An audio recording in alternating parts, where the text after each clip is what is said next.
आज मैं एक वीडियो लेके आया हूं जिसमें मैं आपको बताऊंगा कि किस तरीके से जीएसटी के रजिस्ट्रेशन को रिवोक किया जाता है।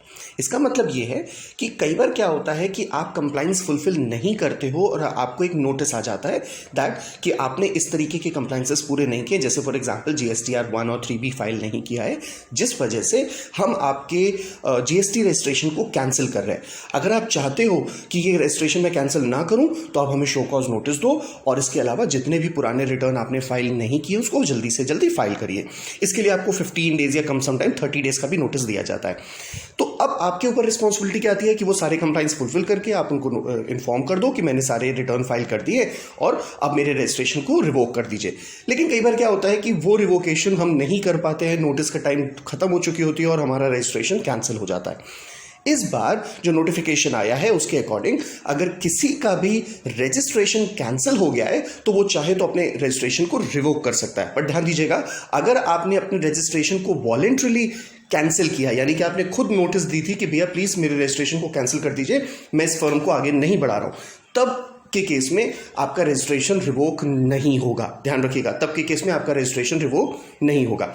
आज मैं बिल्कुल लाइव एग्जांपल आपके सामने लेकर के आया हूं। लाइव तरीके से हम लोग देखेंगे कि किस तरीके से आपको अपने रजिस्ट्रेशन को रिवोक करना है। तो आइए इस वीडियो को स्टार्ट करते हैं। मैं हूं सीए देवेंद्र रहेजा।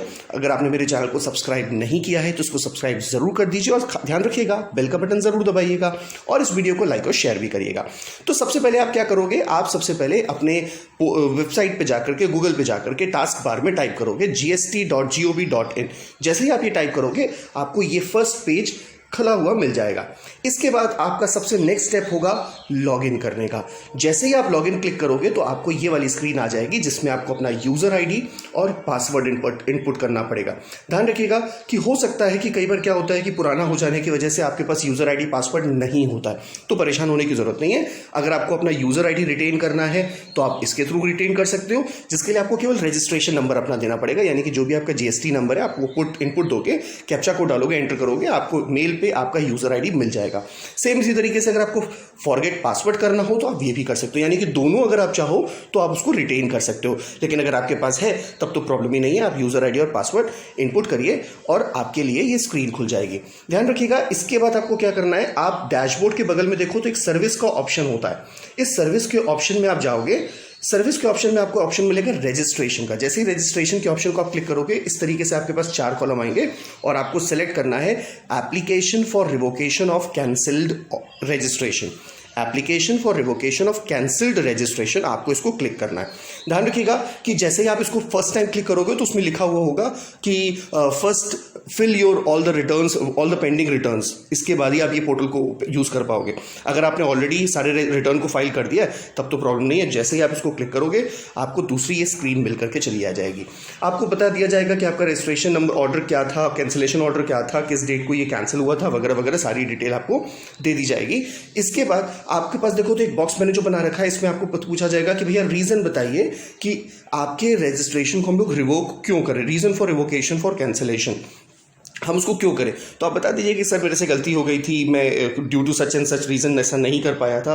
और इसके अलावा आप एक अगर सपोर्टिंग कोई डॉक्यूमेंट देना चाहते हो तो सपोर्टिंग डॉक्यूमेंट दे दो। देखो ध्यान रखिएगा यहाँ कोई रेड मार्क नहीं, अगर आप नहीं भी दोगे तो चलता है, लेकिन फिर भी अगर आप चाहो तो आप ऐसा कर सकते हो। आप अपना रिवोकेशन जो भी है रीज़न के साथ आप जो भी पेंडिंग डॉक्यूमेंट्स अगर आपको खुद लगाने हैं तो आप लगा सकते हो। और इसके लिए आपको जो लिमिट दी गई है वो 1 MB तक दी गई है, यानी कि 1 MB तक आप फाइल अपनी यूज़ कर सकते हो।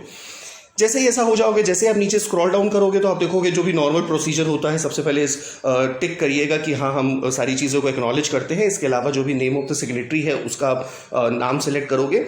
इसके बाद आपका क्या काम होगा, आपके जिस प्लेस में आप ये कर रहे हो वो काम करोगे। इसके बाद जस्ट लास्ट में आपको करना क्या होगा कि आप जो भी डेट है वो सब कुछ आ जाएगी। आपको जिस तरीके से फाइल करना है उस तरीके से आप फाइल कर सकते हो। आप चाहो तो डीएससी के थ्रू फाइल करना है, आप चाहो तो ईवीसी के थ्रू फाइल करना है, जैसे भी आपको फाइल करना है वैसे फाइल कर सकते हो।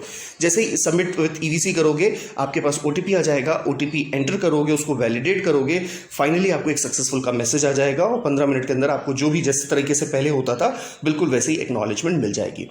होपफुली आपको समझ में आया होगा कि किस तरीके से आपको अपने रिवोकेबल रजिस्ट्रेशन को अपने कैंसिल्ड रजिस्ट्रेशन को किस तरीके से रिवोक करना है। Thank you for watching this video. Have a nice day.